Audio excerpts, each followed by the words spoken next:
I have seen checks payable to the parents of these children. What 35-year-old man is going to take a little boy and stay with him for 30 days and take another boy and stay with him for 5 days in a room and never leave the room? Much of what's coming to light, I think, in this show was invisible to the outside world at the time, and among them is the revelation that LaToya Jackson was in communication with the Los Angeles District Attorney's Office. We knew at the time, or later, after the show discloses, we knew that she and her brother were very much at odds.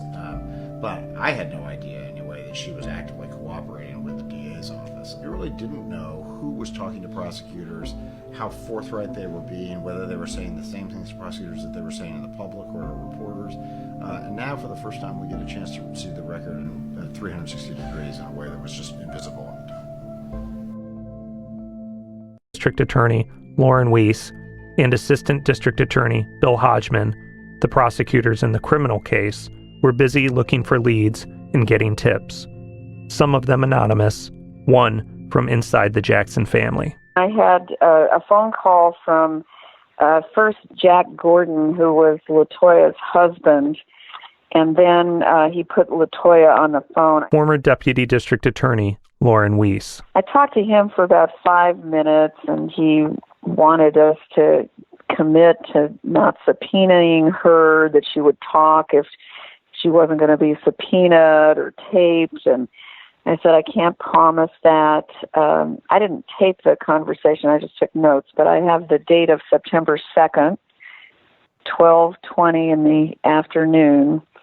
And so LaToya got on the phone, and basically what she said was that her mother, Catherine, knew quite a bit about what was going on. And I have a quote here that Catherine Jackson had said, "That boy is a fag, a damn fag." And LaToya told me that he had always young boys over the house, and this started at Havenhurst. And the boys that she saw with him were between 5 and 13. She said there were a lot of Jehovah's Witness kids that, he would spend time with.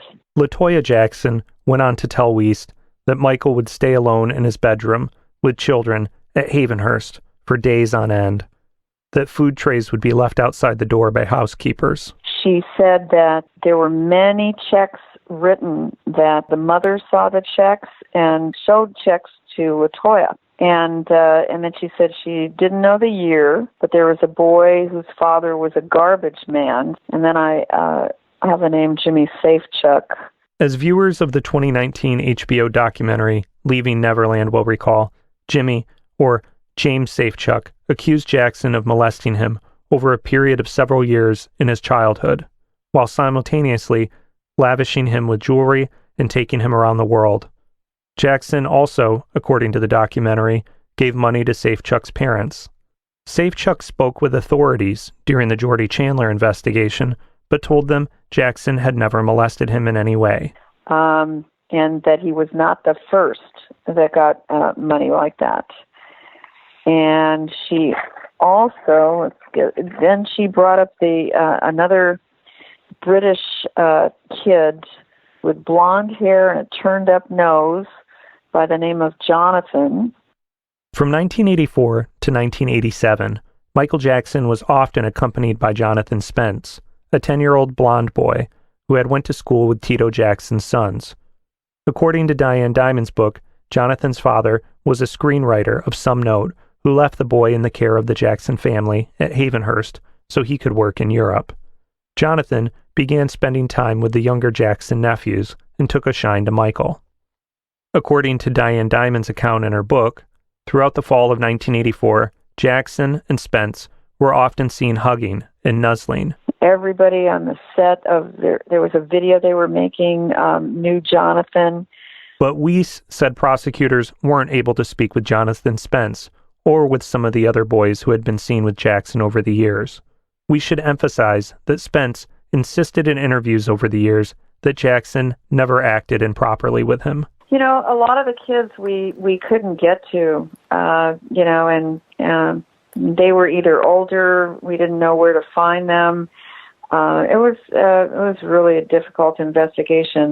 They did have Jordie Chandler, though, and Jordie Chandler's attorney, Larry Feldman, began to power through with his own tactics against Jackson. On September 14th, 1993, Feldman filed a civil suit in Los Angeles Superior Court on behalf of Jordie Chandler against the singer.